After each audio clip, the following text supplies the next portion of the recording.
Assalamualaikum warahmatullahi ta'ala wabarakatuh.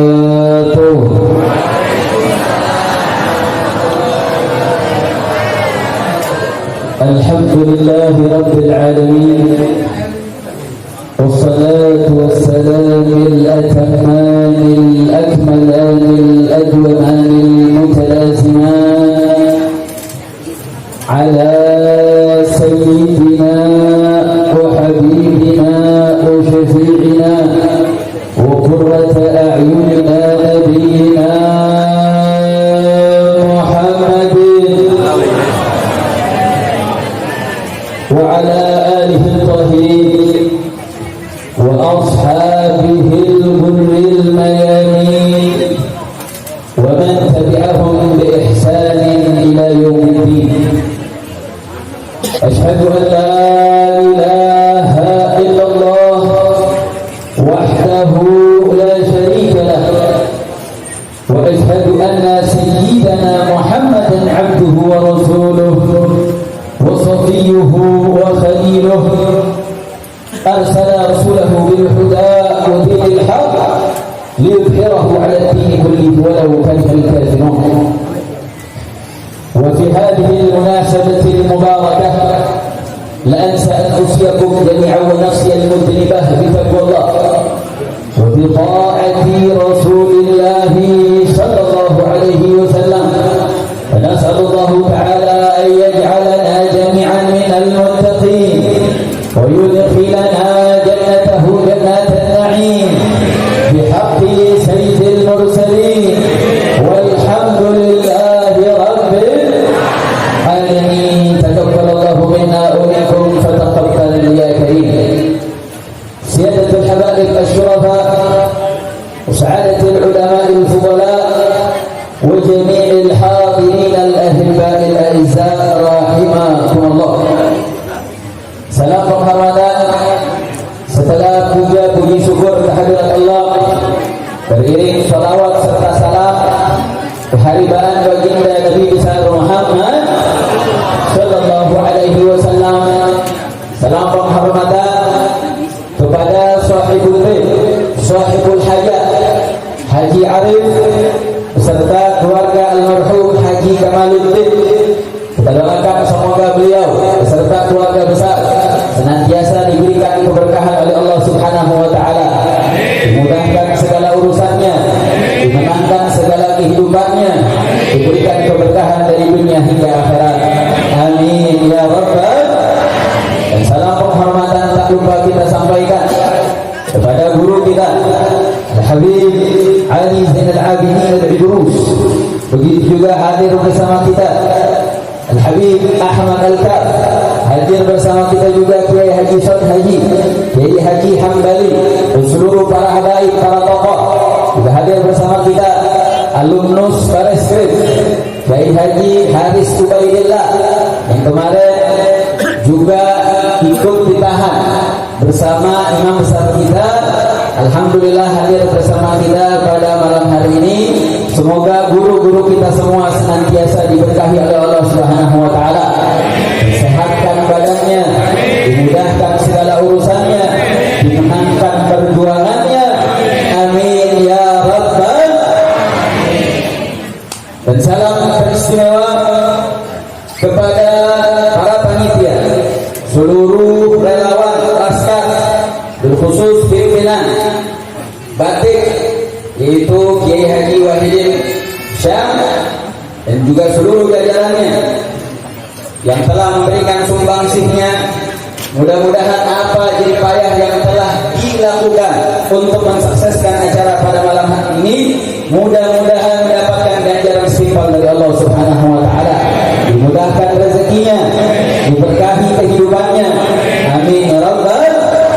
Dan salam paling istimewa kepada kalangan hadirin wal hadirat, mukminin muslimat, para pemuda, para pemudi yang hadir pada malam hari ini.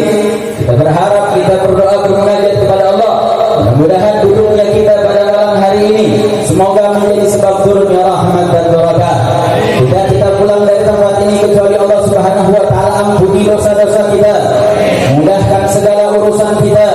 Yang punya penyakit-penyakitnya diangkat, yang punya musibah-musibahnya diangkat, yang punya hutang-hutang diselesaikan, yang belum dapat jodoh ditemukan jodohnya, yang sudah berkeluarga dijadikan keluarga yang sakinah mawaddah warahmah, yang belum mendapatkan keturunan diberikan keturunan yang saleh dan salehah. Mudah-mudahan anak-anak kita dijadikan anak-anak yang berbakti kepada Allah dan Rasulnya, berbakti kepada orang tuanya, membanggakan Allah dan Rasulnya, dan kita semua dikumpulkan bersama baginda Nabi besar Muhammad. Amin ya rabbal ibadallah.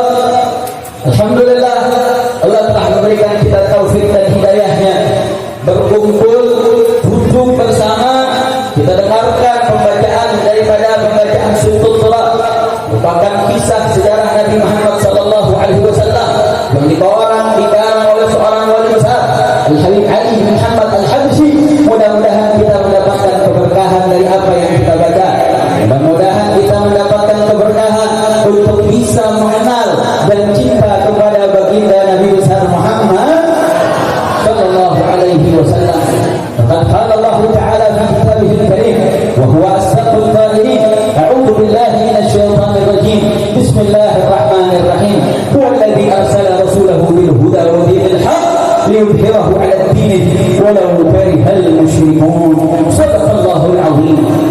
Allah Subhanahu wa taala sampaikan kepada kita bahwa huwa alladzi arsala rasulahu bil huda wa dinil haqq. Dialah Allah yang telah mengutus al-huda, mengutus daripada Rasulullah sallallahu alaihi wasallam bil huda, dengan petunjuknya, dengan Al-Qur'an.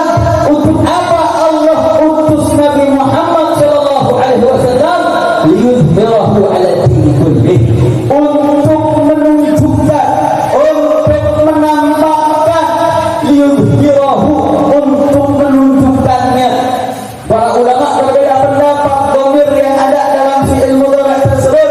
Al-Imam Syafi'i mengatakan liyudhhirahu, ay dhamir yang dimaksud adalah Nabi besar Muhammad sallallahu alaihi wasallam. Liyudhhirahu 'ala din kullih, Allah tunjukkan, Allah munculkan, Allah tampakkan Rasulullah 'ala din kullih, terhadap segala jenis agama apapun. Artinya apa, saudara?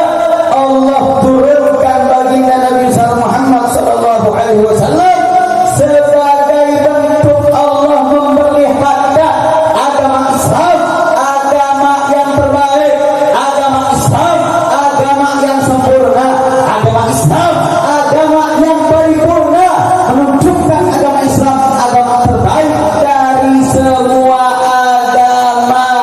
Alhamdulillah. Saya mau tanya, percaya tidak dengan firman Allah? Jawab yang lengkap. Percaya tidak dengan firman Allah? Yakin tidak dengan firman Allah? Allah mengatakan bahwasanya Allah mengutus Nabi Muhammad sallallahu alaihi wasallam liyudhhirahu 'ala din kullih, untuk menunjukkan bahwa segala sesuatu yang ada dalam ajaran Islam adalah yang terbaik dari segala ajaran yang ada, baik yang bersumber dari agama samawi ataupun dari pemikiran akal dasyari. Tidak ada yang melebihi, yang lebih baik dari ajaran yang dibawa oleh baginda Nabi besar Muhammad sallallahu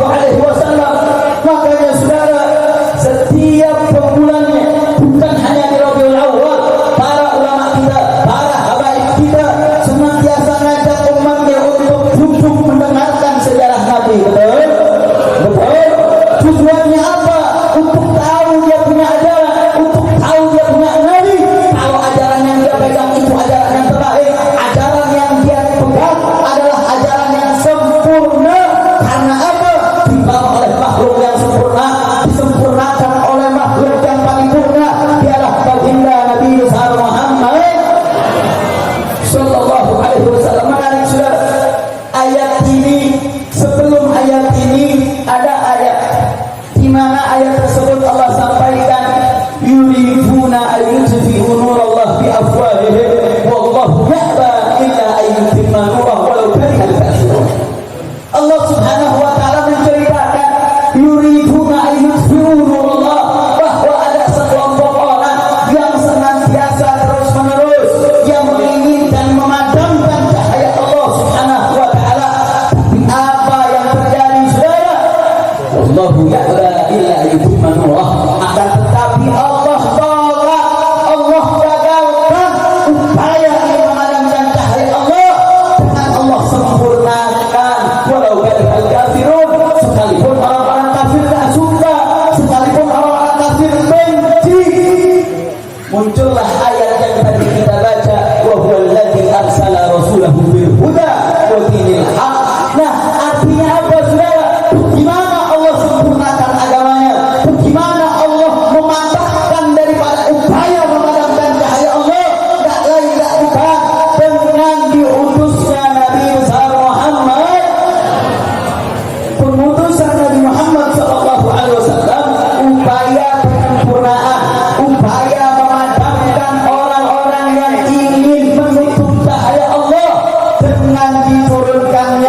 Jangankan 1 jam 2 jam, sehari 2 hari, sebulan 2 bulan, setahun, seabad, mustahil akan bisa memenuhi kebutuhan kita untuk menjabarkan, menjelaskan daripada kemuliaan Nabi Muhammad sallallahu alaihi wasallam. Makanya Imam Al-Busiri dalam kitab Mubarakahnya Burdatul Madih, Imam Busiri mengatakan bahwa alladzi tamma ma'nahu wa suratuhu thumma astafahu habibun bari'un nasami. Bahwa alladzi tamma ma'nahu wa suratuhu, Nabi Muhammad itu sempurna, paripurna akhlaknya, wa suratuhu, dan juga daripada akhlaknya dan fisiknya, sehingga thumma astafahu habibun bari'un nasami. Makanya Allah pilih Nabi Muhammad menjadi kasihnya, menjadi orang pilihannya. Kenapa? Karena agama Islam agama yang paripurna, sehingga tidak mungkin dibawa kecuali juga yang sempurna. Makanya saudara Syekh Muhammad bin Abdul Al-Maliki mengatakan, ketika beliau menerjemahkan ayat yang menjadi sebagai stempel agama Islam, agama yang paripurna, agama Islam secara ajaran akidahnya, syariatnya, akhlaknya adalah yang sempurna, paripurna. Ketika setelah haji wada turunlah ayat di mana Allah sampaikan, al-yauma akmaltu lakum dinakum wa atmamtu alaikum ni'mati wa raditu lakum al-islam dinan.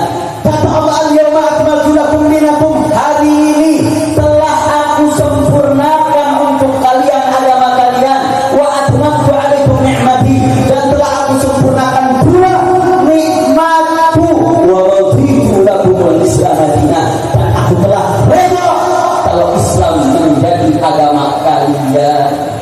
Menarik saudara, Syekh Muhammad bin Abdul Al-Maliki ingin menjabarkan dengan menggunakan 3 poin untuk ayat ini.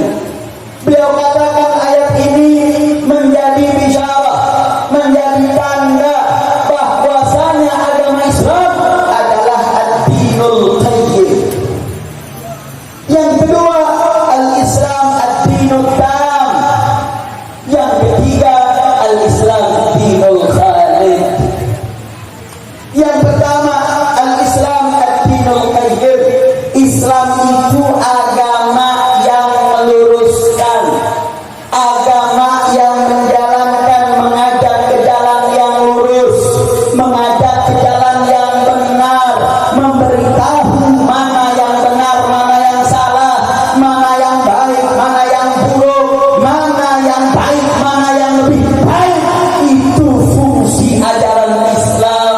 Karena Allah sendiri yang sampaikan, saudara, dzalika dinul qayyim walakinna aktsara nasi la ya'lamun. Allah sampaikan dzalika dinul qayyim, itu agama Islam, agama yang lurus. Orang yang pegang ajaran Islam, kalau dia buruk dia bisa jadi baik, kalau akhlaknya benar dia bisa jadi akhlak yang baik. Kalau dia memiliki akhlak yang buruk, maka dia akan baik dengan pegang ajaran Islam. Ini firman Allah, saudara. Allah pasti benar, mustahil salah. Betul? Betul? Apa yang Allah sampaikan pasti benar, mustahil salah. Dari dinul qayyim, agama Islam agama yang meluruskan, agama Islam agama yang membenarkan. Karena Islam adalah sumber kebenaran, karena sumber kebenaran adalah ajaran Islam, sumber kebenaran adalah syariat Islam, sumber kebenaran adalah agama Islam. Jadi saya mau tanya, sumber kebenaran itu ajaran Islam atau ormas Islam?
dalam urusan akidahnya, yaitu mazhab Imam Abu Hasan Al-Asy'ari dan Imam Al-Maturidi. Dan alhamdulillah kita di Indonesia mayoritas mengikuti ajaran Ahlus Sunnah. Alhamdulillah. Siap pegang aswada, siap pegang aswada, siap pegang telur aswada. Takbir, takbir. Jadi yang harus kita munculkan itu rasa cinta sama agama, bukan sama ormas. Betul? Betul? Makanya Allah perintahkan kepada kita bahwa wa'tasimu bihablillahi jami'an wa la tafarraqu. Pegang teguhlah tali agama Allah, pegang teguhlah tali agama Allah, wa la tafarraqu.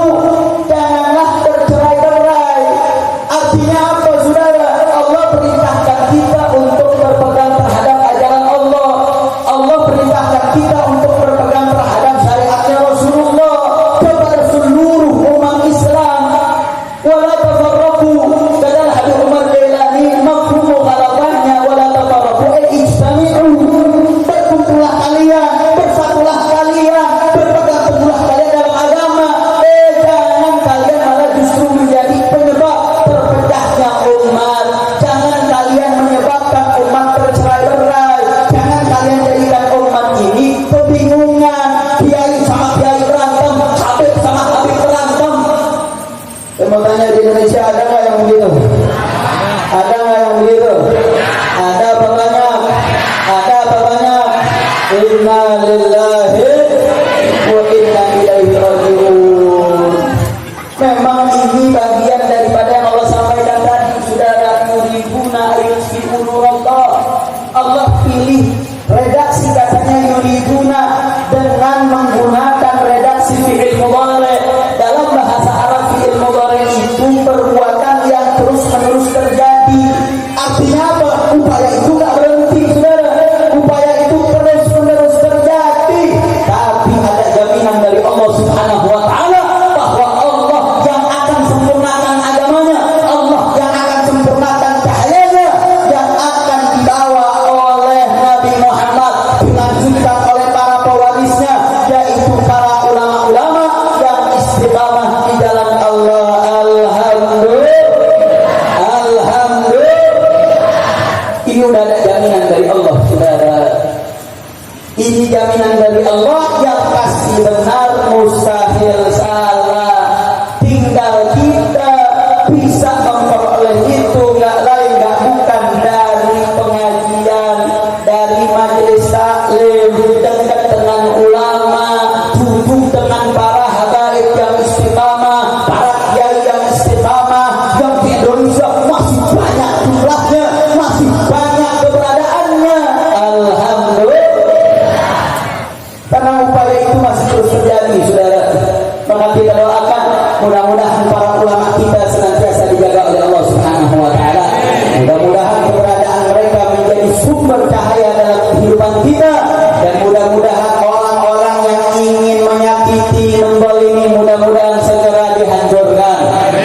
Kalau tidak, mudah-mudahan mereka diberikan taufik hidayahnya oleh Allah Subhanahu wa taala untuk kembali kepada jalan yang benar, untuk menjaga para pewarisnya Nabi Muhammad sallallahu alaihi wasallam. Amin ya rabbal alamin. Saudara, kita akan mengambil beberapa segmen saja karena Anda tidak bisa lama, karena rencana kita dari pondok pesantren akan melakukan kunjungan ziarah, dan rencananya ziarah tersebut niat utamanya untuk kemenangan Habib Muhammad Rizik bin Husain Shihab beserta para ulama yang lainnya. Jadi kita akan ziarah dan kita niatkan itu menjadi satu amal yang kita niatkan untuk kemenangan yang besar. Amin ya rabbal. Saya ingin ambil satu segmen kehidupan Nabi, sosok Nabi sebagai sosok yang wafa, seorang yang setia, yang konsekuen dengan janjinya. Dalam satu peristiwa perjanjian Hudaybiyah, di mana perjanjian Hudaybiyah ini merupakan satu perjanjian yang banyak para sahabat menilai kalau ini berat sebelah. Kenapa berat sebelah? Salah satu poinnya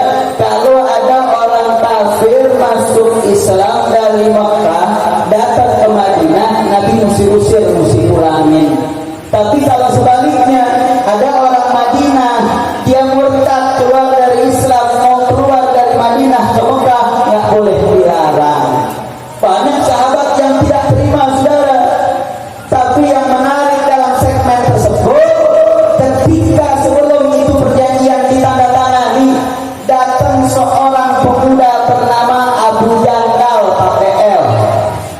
Abu Jandal pakai L. Ini Abu Jandal kalau pakai L baik, kalau enggak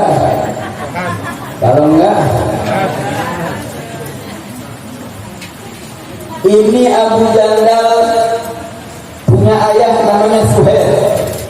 Abu Jandal ini betul-betul punya keinginan kuat dalam memeluk agama Islam. Karena tahu dia memeluk agama Islam, dia disiksa oleh ayahnya.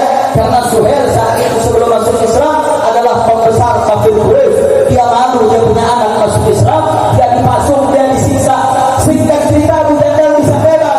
Dia lari tunggang langgang untuk bisa ke Madinah. Sampai ke Madinah bertemu dengan Rasulullah SAW. Saat itu perjanjian Hudaybiyah belum ditandatangani, belum disepakati, tinggal sedikit lagi rampung. Abu Jandal meminta untuk dia diterima. Saat itu sang ayah yang merupakan delegasi kafir Quraisy menolak keras. Dia katakan ini perjanjian sudah hampir rampung ya, wahai Muhammad, wahai Rasulullah. Ini Abu Jandal harus diusir, harus dipulangkan. Terjadi dialog keras saat itu. Singkat cerita, Nabi Muhammad SAW dengan gagahnya, dengan wafatnya, Nabi mengatakan, "Isbir ya Abu Jandal, saya difaraj." Sabar ya wahai Abu Jandal, niscaya akan datang pertolongan untukmu. Yang menarik saudara dalam proses tersebut, perjanjian belum ditandatangani, perjanjian belum rampung, tapi Nabi Muhammad setia, Nabi Muhammad jaga amanah, Nabi Muhammad konsekuen terhadap perjanjian yang disepakati. Saya mau tanya, Nabi Muhammad jaga amanah atau tidak? Jaga atau tidak? Berarti Nabi Muhammad hebat atau tidak? Bagus atau tidak? Indah atau tidak? Sallu alaihi Nabi. Perjanjian belum disepakati saudara, tapi Nabi sudah taat.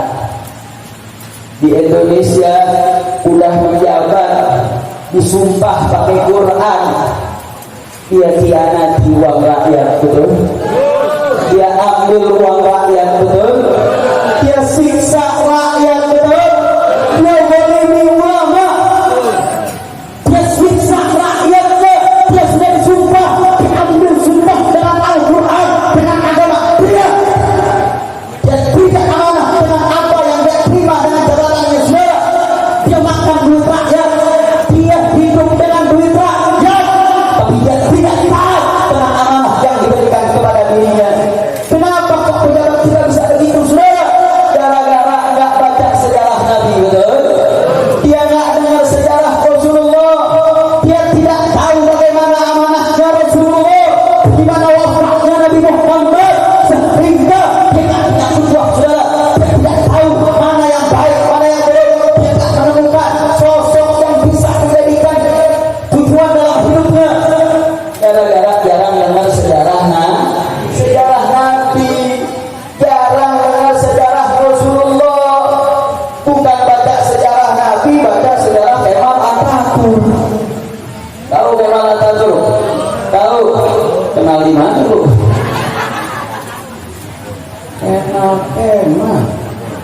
Kemal Atatürk itu orang Turki, bukan orang Banten, bukan. Orang mana? Orang Turki. Ini Kemal Atatürk saudara, seorang yang menjadi tokoh protagonis dalam menghancurkan khilafah Utsmaniyah, khilafah yang terakhir yang pernah ada di atas muka bumi. Di tahun 1920-an khilafah hancur, khilafah mundur karena tokoh protagonis terutama Kemal Atatürk, orang yang diktator, orang yang bengis, orang yang kejam, orang yang benci dengan Islam, orang yang benci dengan syariat, orang yang benci dengan Arab. Makanya matinya buruk, nggak bisa ditanam di tanah. Wow. Wow. Kalau bau ini dikit tapi bau banget. Sampainya hari masih bau saudara. sampai ini hari masih bau. Ditanam ke tanah nggak bisa kembali ke permukaan, ditanam lagi berbalik lagi, ditanam lagi berbalik lagi. Bumi nggak menerima orang yang benci Islam, bumi ya Allah tidak menerima orang yang tidak suka syariat, bumi ya Allah benci kepada yang membenci agama Allah, yang benci syariat Allah, yang benci apa yang dicintai oleh Allah Subhanahu wa Ta'ala. Gara-gara dengan baca Peru ini di Jakarta mau dijadiin nama jalan. Yang makanya pinter dulu, pinter dulu. Apa yang mau diambil? Mau diambil baunya, mau diambil diktatornya. Kalau mau ambil tokoh Turki di zaman Kemal Atatürk, ada ulama luar biasa saudara yang menjadi musuh bebuyutannya Kemal Atatürk bernama Nabi Zaman An-Nusri, seorang tokoh revolusioner, seorang tokoh ulama besar, seorang tokoh alim yang luar biasa. Saking alimnya dia bukan lagi ngapal Al-Quran, ngapal Qamusul Al-Muhyit yang ada puluhan jilid, udah hafal sampai huruf sin. Qamus dihafal saudara, saking alimnya. Ayat min ayatillah, tanda-tanda kebesaran Allah Subhanahu wa Ta'ala. Kenapa nggak menjadikan Badiul Zaman menjadi tokoh yang namanya dijadikan sebagai satu bentuk nama jalan yang diagungkan tokohnya? Masih banyak tokoh-tokoh yang ada di Turki. Kenapa mesti seorang Kemal Atatürk? Apa yang mau diambil saudara? Tapi ini menjadi satu cerminan, menjadi satu gambaran kalau negeri kita sedang tidak sehat, betul? Negeri kita sedang sakit, betul? Sedang sakit terhadap hal-hal yang menjadi baik, sedang sakit, sedang rusak dengan nilai-nilai yang baik. Ini menjadi satu ujian bagi umat Islam. Ini menjadi PR untuk kita, bagaimana kita memberikan perubahan di dalam negeri ini. Makanya saudara, Nabi Muhammad SAW itu lahir bulan Rabiul Awal. Rabi itu bulan semi. Semi itu di mana pohon-pohon sedang mengeluarkan bunga-bunganya, sedang di masa-masa sedang masa-masa ingin berbuah. Rabi itu menjadi awal bulan yang menunjukkan perubahan, menunjukkan satu perubahan. Begitu pula lah Nabi Muhammad SAW. Nabi Muhammad merupakan sosok revolusioner, pengubah. Makanya saudara, seorang ulama mengatakan ketika Nabi Muhammad sebagai seorang yang soleh, yang baik di kota Mekah, Nabi Yurki Al-Amin, Nabi orang yang amanah. Kafir Quraisy itu kalau dititip barang sama Nabi Muhammad SAW, Nabi dicinta oleh orang Quraisy. Ketika ada peletakan batu Hajar Aswad, mereka saling mengangkat senjata sehingga datanglah petunjuk untuk menjadikan Muhammad SAW sebagai peletak batunya, dan Nabi Muhammad SAW menjadi orang yang mencinta saat itu saudara. Nabi gak dimusuhin, Nabi gak diperangin saat itu. Kenapa? Karena Nabi belum diangkat sebagai seorang Nabi dan Rasul. Nabi masih menjadi orang yang soleh, yang baik. Tapi ketika Nabi memproklamirkan sebagai seorang Nabi dan Rasul, diangkat oleh Allah saat umur 40 tahun, saat itu Nabi mulai dimusuhi, Nabi mulai dibenci, Nabi mulai dicaci, Nabi tidak lagi disukai sebagaimana dulu Nabi dengarkan. Nabi disukai, kenapa? Nabi bukan lagi menjadi orang yang soleh, tapi Nabi sudah menjadi soleh wal muslih, orang yang baik dan orang yang memperbaiki. Karena ketika dia sudah menjadi orang yang muslim, orang yang memperbaiki, maka siap-siap untuk dicaci, siap-siap untuk dimaki, siap-siap untuk diintimidasi. Karena itu konsekuensinya menjadi seorang yang muslim. Makanya ketika Nabi mengatakan al-ulama warasatul anbiya, ulama adalah pewaris para nabi. Yang diwarisi bukan cuma ilmunya saja saudara, yang diwarisi juga ujiannya, cobaannya. Apa-apa yang diterima oleh para anbiya itu juga akan diterima oleh para pewaris nabinya. Maka orang-orang yang melanjutkan perjuangan Nabi Muhammad SAW pasti dia akan diintimidasi. Jangan merasa cukup dan jangan merasa bangga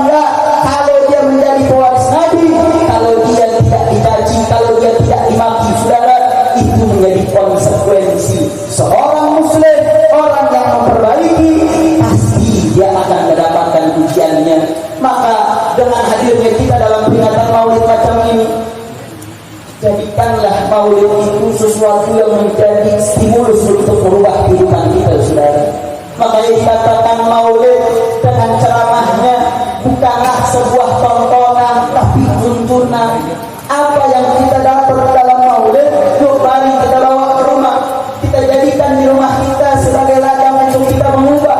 Mungkin dengan perubahan itu menjadi sebab Allah Subhanahu wa taala menurunkan rahmat barokahnya. Mudah-mudahan Allah Subhanahu wa taala jadikan kita dan keluarga kita menjadi orang-orang yang memberikan senyuman kepada Rasulullah sallallahu alaihi wasallam, menjadi sebab syafaat kita di yaumil qiyamah kelak. Amin ya rabbal. Jadi saya tanya, Nabi setia atau tidak? Nabi amanah atau tidak? Alhamdulillah.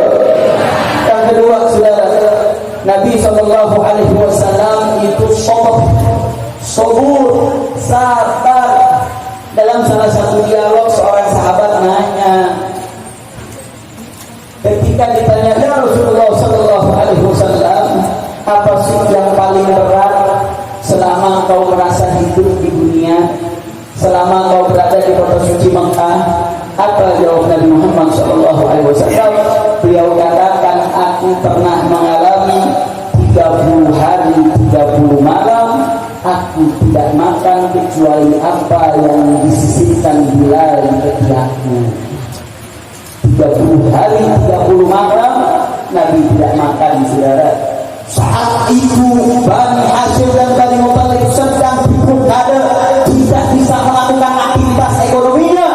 Nabi 30 hari 30 malam beserta anaknya, keluarganya tidak makan. Saya mau tanya, Nabi sabar atau tidak? Nabi sabar atau tidak? Nabi hebat atau tidak? Sallu ala Nabi. Yang belakang ngomong, kami juga sama, makannya dikit. Nabi makan dikit, kalau dikit mah dikit mah. Nabi tidurnya dikit aja, dikit tidur. Jadi apa yang diterima Nabi? Kita kalau dengar sejarah Nabi, ya Allah, ujian Nabi lebih berat. Orang Banten ada yang makan 3 bulan, ada yang makan 3 bulan, ada. Kalau ada, aku ngomong, ya hari nggak makan.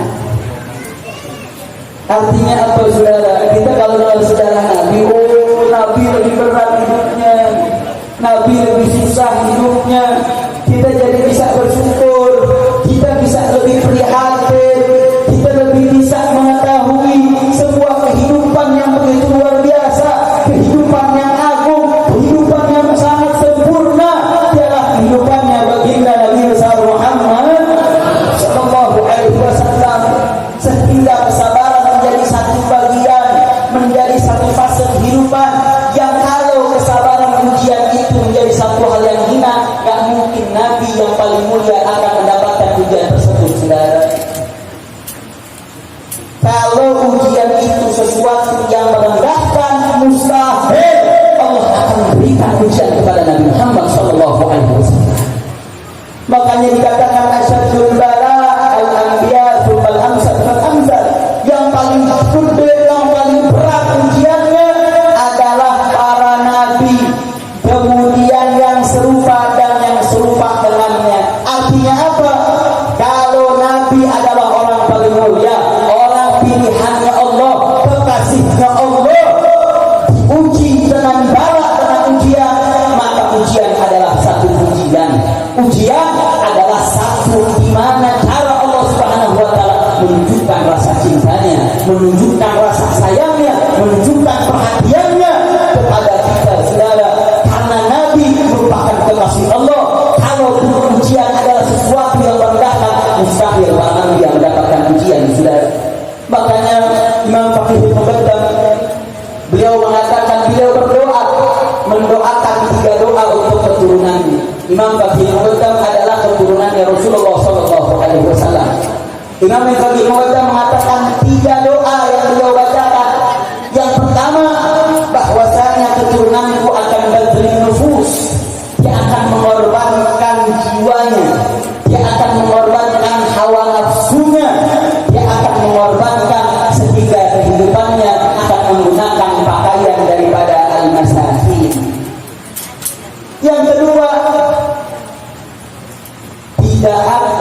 dikuasai oleh orang-orang yang zalim. Yang ketiga, mereka para keturunan Nabi tidak akan mati dan tidak akan mati dengan ujian dengan tahta dalam agamanya. Tiga doa yang diriwayatkan dari Imam Tabir Muqaddam, yang diriwayatkan oleh Al-Qutub Al-Habib Umar bin Idrus Al-Habsyi. Dikatakan saudara, keturunan Nabi SAW dia tidak akan merasakan daripada kecuali badri nufus, dia akan korbankan jiwanya. Yang kedua, dia tidak akan dikuasai oleh orang yang zalim. Yang ketiga, dia tidak akan mati dalam keadaan tergoda agamanya dengan tahta. Kemudian Habib Idrus bin Umar Al-Habsyi ditanya, bukankah banyak keturunan Nabi yang mendapatkan kezaliman dari pemimpin yang zalim? Kata Habib Idrus bin Umar Al-Habsyi juga mengatakan, ya betul. Tapi yang dimaksud oleh Imam Tabir Muqaddam bukan urusan dunianya, kecuali yang dimaksud adalah tidak akan dikuasai zalim adalah urusan agamanya. Artinya apa saudara? Saat ini ujian yang berat yang dirasakan oleh imam besar kita tidak lain tidak bukan itu adalah konsekuensi sebagai warisannya baginda Nabi besar Muhammad sallallahu alaihi wasallam. Kesabaran yang saat ini sedang diuji, yang sedang diterima oleh imam kita, enggak lain enggak bukan itu adalah bagian dari warisannya Nabi besar Muhammad sallallahu alaihi wasallam. Dan ada jaminan dari datuknya Imam Tabir Muqaddam bahwa kezaliman tersebut tidak akan mendegradasi, tidak akan mengurangi daripada keyakinan agamanya, karena itu jaminan dari datuknya, jaminan dari kakeknya bahwa itu menjadi nilai yang akan menjaga keistiqomahan dari imam besar kita. Amin ya rabbal. Siap taat dengan komando imam besar, siap jaga imam besar, siap berjuang dengan imam besar. Takbir, takbir, sallu ala nabi. Dan bentuk kesabaran dan kuatnya perjuangan kita sudah punya terdahulu saudara, yaitu Sittatus Syuhada, 6 pemuda pemberani, pahlawan revolusi akhlak yang memberikan kita spirit untuk menunjukkan cinta kepada Rasulullah, cinta kepada zuriatnya Rasulullah. 6 syuhada mereka telah terbukti cintanya saudara. 6 syuhada betul-betul membuktikan rasa cintanya. Dia korbankan waktu mereka, dia korbankan darah mereka, bahkan dia tumpahkan nyawa mereka untuk jaga keturunannya baginda Nabi besar Muhammad sallallahu alaihi wasallam. Makanya saudara, apa yang saat ini sedang terjadi, 6 syuhada saat ini masih dalam proses pencarian pelakunya. Para pelakunya sampai detik ini maupun otak peristiwa KM 50 masih dalam proses pencarian. Tapi jangan khawatir saudara, Allah Subhanahu wa taala telah memberikan ancamannya, ancaman yang berat, ancaman yang keras bagi mereka yang membunuh orang yang beriman. Orang yang membunuh orang yang beriman, maka jaminannya akan mendapatkan neraka jahanam, mendapatkan murka Allah, mendapatkan azab yang besar. Yang itu siap-siap mereka dapatkan saudara. Artinya apa? Kalau mereka bisa kuasai daripada lembaga-lembaga hukum, kalau mereka bisa kuasai daripada lembaga-lembaga peradilan, tapi demi Allah mereka tidak bisa untuk menghindar dari ancaman neraka jahanam. Mereka tidak bisa menghindar daripada azab Allah. Mereka tidak bisa menghindar dari murka Allah Subhanahu wa taala. Maka ya Allah, dengan keberkahan Maulid, maka subhanallah Allah taala akan menunjukkan para pelaku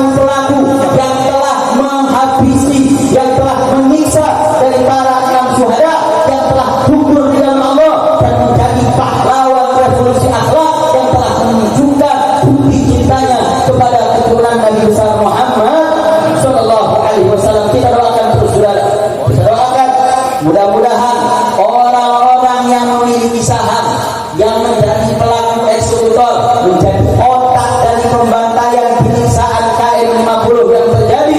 Mudah-mudahan Allah berikan daripada kekuatannya untuk Allah hancurkan mereka semua. Allah berikan kekuatannya untuk menunjukkan siapa-siapa para pelakunya. Allah berikan azab kepada mereka agar mereka tahu bahwa kekuatan Allah kekuatan yang tidak ada tandingannya. Amin ya rabbal. Artinya apa saudara? Dengan gugurnya 6 syuhada bukan jadi diri kita, bukan kita jadi kendor, bikin kita menjadi lemah. Justru matinya mereka, syuhadanya mereka adalah bentuk motivasi untuk kita untuk terus berjuang. Kalau dia orang udah bisa dapat syuhada, kapan waktunya kita memperoleh itu? Makanya kita di pondok pesantren tiap Jumat subuh pagi-pagi setelah zikir, anak-anak santri datang ziarah syuhada untuk doakan mereka, untuk menjadi motivasi bagi para santri untuk maju terus, untuk mendapatkan daripada apa yang mereka telah dapatkan. Makanya dalam himne yang sering kita baca, asy-syahadah ghayatuna, syahadah adalah tujuan hidup kita. Karena orang kalau udah syahid nikmat, orang kalau udah mati syahid enak. Kenapa? Karena dia bisa beri syafaat daripada orang-orang yang ada di sekitarnya. Dia bisa kasih syafaat ibunya, dia bisa kasih syafaat bapaknya, dia bisa kasih syafaat keluarganya. Bahkan kehidupan dia begitu nikmat, dia tidak lagi merasakan daripada siksa kubur. Bahkan dia hidup selama dia dalam kuburannya, bukan cuma sekadar hidup. Kata Imam Al-Ghazali mengatakan dia tidak terguna bi'amil jannah qabla ayyuha. Dia masuk surga, dia rasakan surga sebelum dia masuk ke dalam surga, saudara. Sebelum dia masuk ke surga, dia rasain nikmat-nikmat surga selama di dalam kuburnya. Berarti saya mau tanya, jadi syahid enak apa tidak? Jadi syahid enak atau tidak? Bahagia atau tidak? Siap jadi syahid? Mau mati syahid? Betul. Takbir, takbir. Sallu ala Nabi. Bu,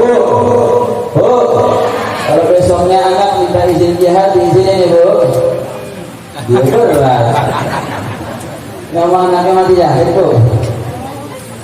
Diselamatin di surga, dapat syafaat dari Nabi Muhammad. Bahkan Imam Haddad dalam kitab Sahih Dunia mengatakan itu para syuhada dia punya tempat posisi khusus di surga. Ada arsy Allah, dia menjadi pelita-pelita di arsy Allah. Dia menjadi tempat yang istimewa. Bahkan saya sering kalau lagi kumpul dengan para keluarga syuhada, ibu-ibu syuhada yang meninggal dia dalam kunjungan KMS, saya sering nanya, ada isyarah-isyarahnya, ada mimpi-mimpinya, tolong ceritain, tolong kasih informasi kepada kita. Mereka sebagian kasih cerita, saudara. Salah satu syahid bernama Ahmad Sofyan dikenal Ambon. Salah satu keluarganya mimpi, dia datang ke rumah yang bernama Syahid Ahmad Sofyan. Dalam mimpi tersebut, rumahnya Ahmad Sofyan gede, rumahnya baru, bagus. Dibukakan pintu oleh Ahmad Sofyan, di dalam itu rumah sudah ada uminya, sudah ada ibunya lagi ngelipet-lipet baju. Ketika si kamu ini masuk, saudaranya masuk, sudah rumahnya besar, kamarnya besar. Kemudian diundang tetangga-tetangganya, bahkan anak-anak kecil main di belakang, ada kolam renangnya. Itu menjadi satu pintal permisalan yang diperoleh bisyarah apa yang dia terima sebelum dia masuk ke dalam surga. Si ibu yang tadinya berat begitu bahagia saat ini karena mendapatkan anugerah dari sang anak. Karena mati syahid, satu kehidupan yang luar biasa. Kita kalau mau ngandelin kita punya amal berat, kita kalau mau ngandelin kita punya sholat berat, kita baru takbir, lagi takbir langsung kepikiran itu saya udah kasih garam belum? Kayaknya belum. Ingat pas lagi sholat, betul? Betul. Makanya ada orang datang ke Imam Abu Hanifah nanya barang hilang. Kata Imam Abu Hanifah bilang gampang, nanti sekarang ambil wudhu sholat. Pas lagi sholat, ingat itu di bawah kursi. Ini cerita menarik, saudara. Bayangin dulu orang percaya sama ulama sampai nanya barang hilang ke ulama. Yang luar biasanya akhlak yang nanya juga luar biasa. Barang bilang disuruh sholat dia samina wa ata'na, dia dengar dia taat. Kalau orang sekarang kan apa hubungannya barang bilang sholat? Orang dulu samina wa ata'na, orang sekarang samina wa pikir-pikirna. Anda dengar pikir-pikir dulu, Ustaz benar nggak? Begitu. Makanya orang dulu nanya nama sama Ustaz dulu, mau nanya jadwal nikah sama Ustaz dulu, semuanya sama Ustaz. Kenapa? Mereka yakin kebenaran, kebaikan itu ada lewat agama. Yang bisa menerjemahkan itu para orang-orang yang mengerti agama. Tapi karena saat ini kita dijauhin dengan agama, akhirnya kita nggak punya keyakinan terhadap apa kebenaran agama tersebut. Maka lain kita tanamkan kecintaan kita, keyakinan kita kepada agama, insya Allah akan menjadi jalan kehidupan bagi kita semua. Amin ya Rabbal. Sebelum saya tutup, saya mau kasih beberapa amalan yang mungkin bisa kita amalkan agar kita punya bekal pulang dari tempat ini untuk menjadi motivasi kita, untuk memotivasi cinta kita kepada Nabi Muhammad SAW. Dalam kitab Al-Qirtas Syarah Ratibul Aqtas diceritakan satu orang ulama, ada seorang yang mana orang ini dikenal orang yang aneh, punya kepribadian yang tidak seperti orang lainnya.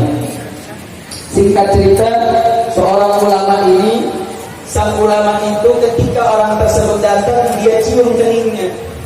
Orang-orang sekitar kaget, dia kenapa dicium itu tidak?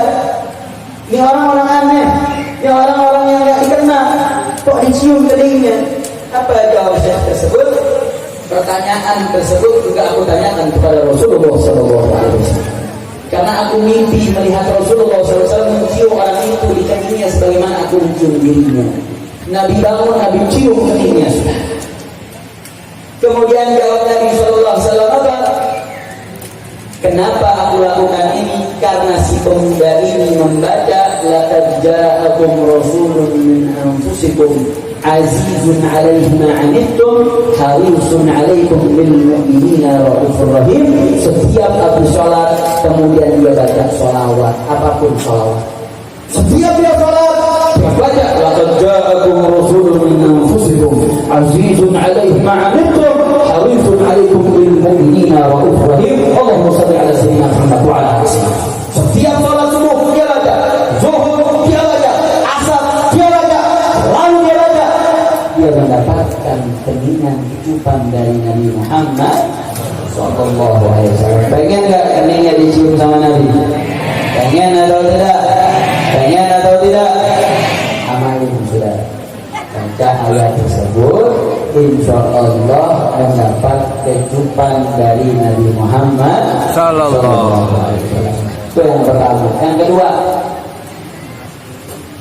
Al-Habib Ahmad bin Umar Al-Syafi'i, Ahmad bin Umar bin Suhaib mewasiatkan ketika dalam kondisi akhir zaman, maka kehidupan akan sulit, kehidupan akan berat, maka berbanyak-banyak baca zikir aslahallahu umural muslimin sarafallahu syarral mu'min, aslahallahu umural mu'minin sarafallahu syarral mu'min.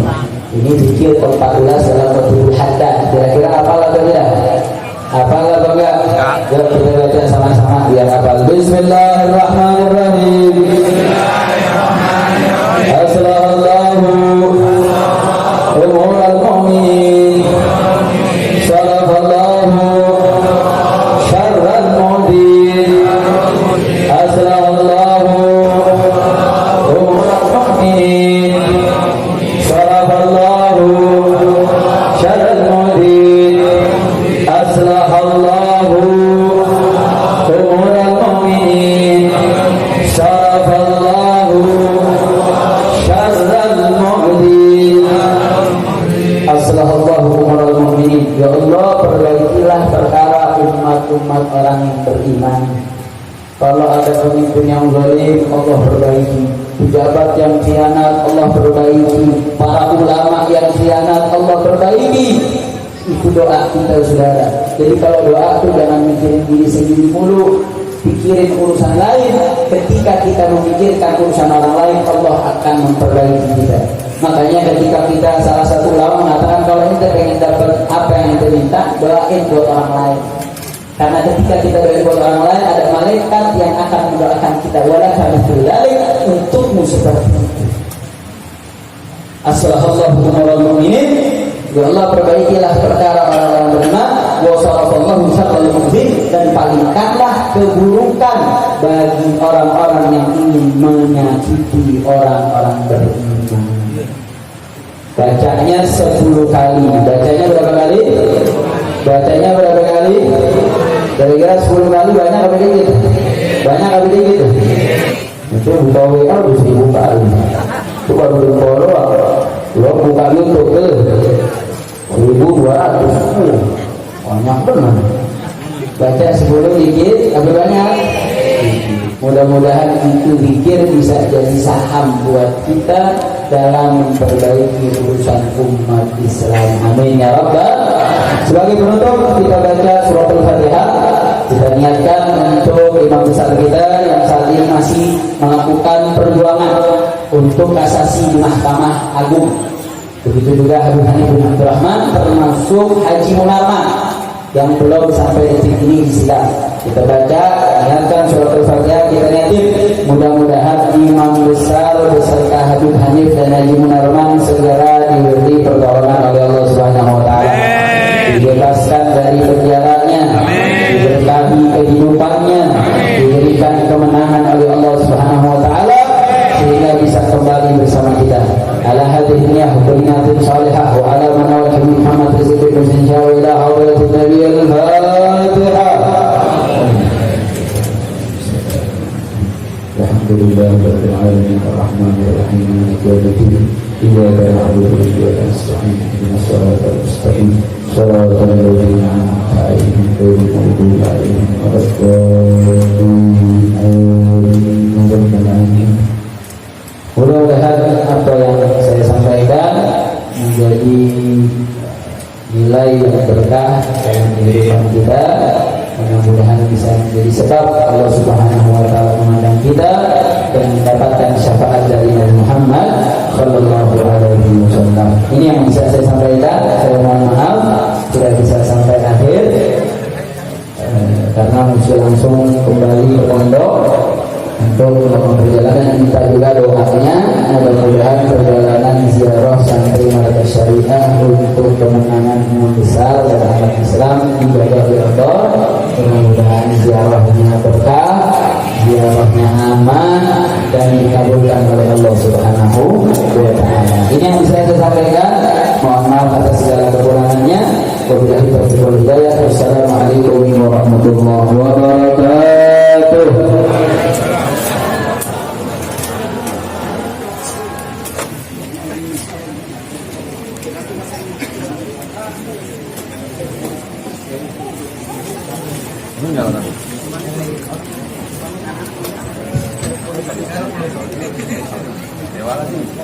Semua ikuti, semua. Hotline atau langsung juga nih. Kita mengirim ke Haji nih, guru Indonesia. Kenapa ya?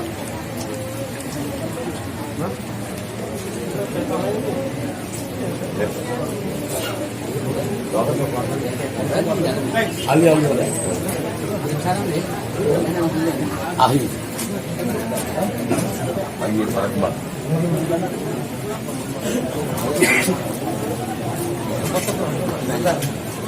Foto-foto. Oke,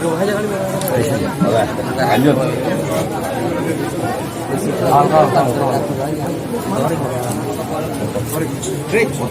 Ayo dong, teman. Habib itu. Ya, acara Alhamdulillah, baru saja kita sudah mendengarkan tausiah dari guru kita apa yang disampaikan oleh guru kita, bermanfaat dan bisa menambahkan dalam kehidupan kita. Amin ya rabbal alamin.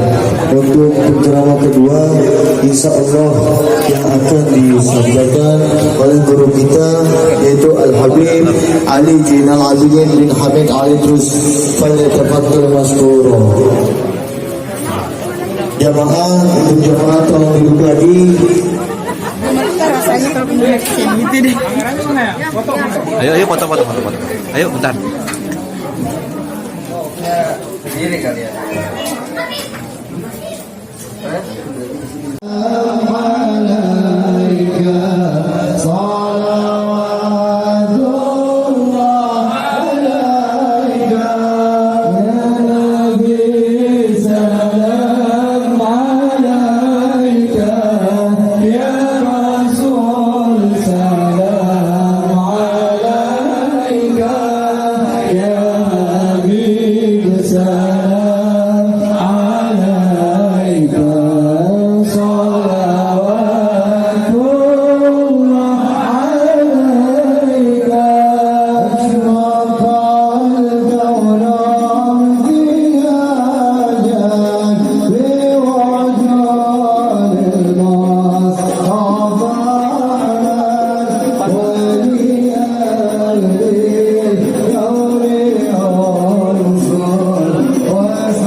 يا نبي